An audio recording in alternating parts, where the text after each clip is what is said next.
El poder en el management clásico racionalista. Bueno, muchas gracias. Agradezco de nuevo a Mauricio Serpa y a todo el equipo de trabajo que ha hecho posible este evento al cual vengo por segunda vez. Voy a decir unas pocas cosas del contexto del artículo que les repartimos, porque escribimos una versión diferente, más ampliada de la que está en las memorias del evento, como parte de un libro que actualmente estoy escribiendo sobre el tema del poder en las organizaciones desde una perspectiva posmoderna. Este es el capítulo en el que me ocupo de volver de nuevo la mirada sobre los clásicos del management de los años 30 al 60. No voy a exponer todo lo que escribí porque no me alcanzarían los 20 minutos y voy a plantear dos ideas fundamentales que me parecen centrales. La primera de ellas es la paradoja de que este management que arranca con la Escuela de las Relaciones Humanas en los 30, con el trabajo de Chester Barnard al final de esa misma década, las funciones del ejecutivo, y que corona con la obra de Simon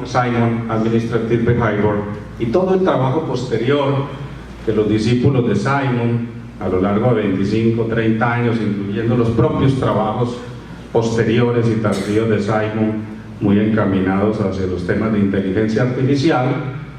constituyen una suerte de mainstream, de gran corriente dominante del management estratégico, como lo denominaron en su época, que paradojalmente, repito, aún sigue siendo muy influyente. Es un management hecho, lo digo en el texto, en el contexto de una suerte de burbuja industrial que fue el capitalismo de producción en masa, centrado en las realidades de los Estados Unidos, con mercados interiores en pleno desarrollo, influido por el taylorismo-fordismo, y que tiene una serie de presupuestos que aún siguen dominando muchísimo la disciplina. Y este es un management que tiene dos grandes rasgos que a mi juicio son muy importantes y han sido desconocidos por la literatura. Es un management antiliberal, claramente influido por el aporte del filósofo, economista y sociólogo italiano-austríaco Vilfredo Pareto sobre el grupo que se denominó Círculo de Pareto en Harvard, en el que estaba Henderson, Homans, Pressler, el propio Talcott Parsons, que fue muy influido por Pareto en su primera etapa de formación, por Elton Mayo, y que configura la adherencia de toda esta corriente de intelectuales que construyen los fundamentos del management a una visión antiliberal en el sentido filosófico, contractualista del término, de lo que sería John Dewey, la tradición que aquí se ha citado, del propio pragmatismo americano de William James del siglo XIX, y que vía Pareto trae un influjo de carácter vitalista, en donde a través de Pareto, ellos no leyeron directamente a Nietzsche y a los filósofos vitalistas de la primera parte del siglo XX y del final del XIX,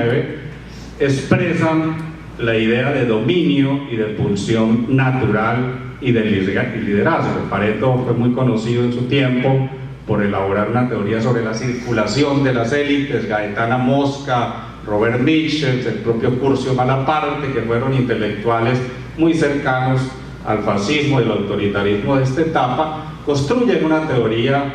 que luego llamará Roy Smith de élites, que tienen la característica en la visión de Pareto de ser élites naturales, es decir, gente que está diseñada o gobernada, construida naturalmente para gobernar. El propio trabajo de Parsons va en esa misma dirección. El funcionalismo de Parsons, que aparentemente es tan neutro y que dominó la sociología de la mitad del siglo pasado, es en el fondo muy fuertemente paretiano, como en mi trabajo lo muestro, pero no lo detallaré aquí. Simplemente doy una anécdota. Parsons tradujo a Max Weber, del alemán al inglés, y curiosamente la palabra alemana que equivale a dominación, él la sustituyó por autoridad. Y a través de esa sustitución del dominio por autoridad hizo una tecnologización técnico-instrumental, valga la redundancia, del esquema de la autoridad. Y vía esta influencia del círculo de Harvard, paretiano y del propio Parsons, que domina el horizonte intelectual de esta época, Simon reconstruye el concepto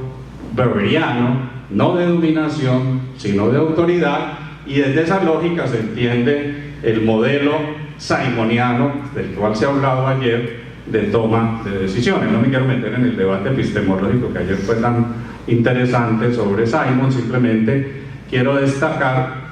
que en la visión de Barnard y en la visión de Simon, incluidos por esta corriente, hay una idea de libertad natural del decisor. Y sobre esa idea de la libertad natural del decisor se construye una estructura instrumental que es dominante en el management, donde la racionalidad de la toma de decisiones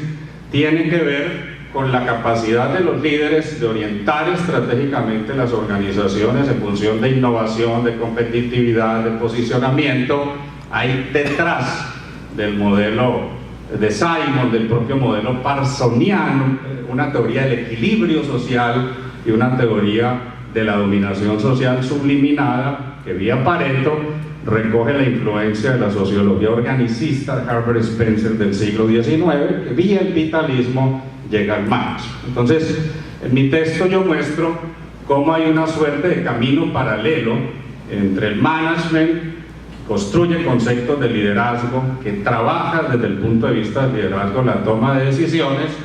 y la corriente dominante en políticas públicas. Mi campo principal de academia durante más de 30 años ha sido el campo de políticas públicas, y por citarles un autor, Harold Laswell, que es un gran fundador de este campo, Robert Dole y todos los teóricos, Polsky desde la década de los 50, son, a diferencia de esta corriente managerial, liberales demócratas contractuales, que parten de la idea del consenso, de la democracia plural y de la deliberación pública. Ahí está la profunda influencia de John Dewey, y el management se separa de la ciencia social y de la ciencia política de su tiempo. Es un management voluntarista que concentra muchísimo el tema de las decisiones en el libre albedrío, y en el marco del libre albedrío se interpreta la racionalidad limitada. Es una racionalidad de los medios, no es una racionalidad de los fines. Lo recoge muy bien, y también lo cito en mi trabajo, los textos que Peter Drucker escribe en la década de los 50, particularmente su famoso libro sobre Practice of Management, que es una suerte de Biblia instrumentalista que recoge lo que sería la función directiva. En otra parte de mi trabajo muestro el papel que cumple 25 años después de recoger esta tradición y de sistematizarla Henry Mintzberg, el profesor de Canadá que ha enseñado en McGill y en la propia HS. Tuve la ocasión de estar en clases con Alain Charlat-Mintzberg, que fue una oportunidad bastante interesante en el doctorado hace una década en Montreal. En Mintzberg, este discurso se combina bajo una doble estrategia. La estrategia etnográfica, ustedes saben muy bien que Mintzberg empieza haciendo su tesis doctoral en MIT sobre una etnografía de altos directivos. Hace poco, en el 2009, publicó una suerte de segunda parte del mismo trabajo que se llama Managing, que es otro estudio que Mintzberg hace sobre cómo se comportan los directivos. Si uno lee la tesis de Mintzberg, es una tesis etnográfica paretiana, porque básicamente lo que dice es que los directivos no son racionales, que no tienen las agendas formales, que hay una gran contraposición entre lo formal y lo informal, que en realidad lo que los directivos hacen es conversar, negociar, improvisar, es decir, haciendo uso de una suerte de esquema de libre albedrío decisional. Hay una gran riqueza en el trabajo que Mintzberg corona en su famoso libro sobre poder dentro y fuera de las organizaciones, que es de la década de los 80, pero al mismo tiempo, y sobre esto quiero llamar la atención, Mintzberg construye una taxonomía. En el texto yo afirmo que Mintzberg es ante todo un taxonomista. Yo en estos 2 días he visto muchas taxonomías en este seminario, y con Paula hablábamos de que la taxonomía tiene un peligro. Es bastante útil desde el punto de vista pedagógico, desde el punto de vista comprensivo, es decir, para poder entender algo, primero hago tablas, hago cuadros, hago flujos relacionales, pero la taxonomía no es la realidad. Y las taxonomías no son teorías, es una etapa de aproximación, y cuando la taxonomía se vuelve teoría, se cosifica y se vuelve una reificación teórica que en el caso de Milsberg y de otros autores, Thompson por ejemplo, James Thompson, Organization in Action, que es otro clásico en esta misma línea, más en el management estratégico, la teoría del liderazgo, la teoría de la pulsión natural, el vitalismo, queda convertido en un discurso protocientífico, y entonces no entendemos el suelo que está detrás, todas las raíces en las cuales este esquema antiliberal que el management expresa fundamentalmente construye. Yo he estudiado durante muchos años el management, soy filósofo de formación, no soy manager en primera dimensión, también estudié historia, por cosas de la vida terminé en una escuela de administración hace 30 años, pero no era el camino que me había definido a mí mismo. Y obviamente desde mis profesiones de base, que son ciencias humanas, miro el management y reconozco y valoro, ahí sí externamente, la capacidad que tiene de mapear, de documentar la finura de muchos de los análisis del management estratégico para trabajar en función del eje central, y es la toma de decisiones para reforzar la capacidad de la obediencia, de la convocatoria y del contexto por parte de los dirigidos, que es la gran proclama fundacional que planteó Chester Barnard en las funciones del Ejecutivo y que realiza la corriente principal hasta nuestros días, que ha trabajado sobre los temas en que Simon maneja este tipo de cosas. Y hoy, con esto voy cerrando el punto, el management, a pesar de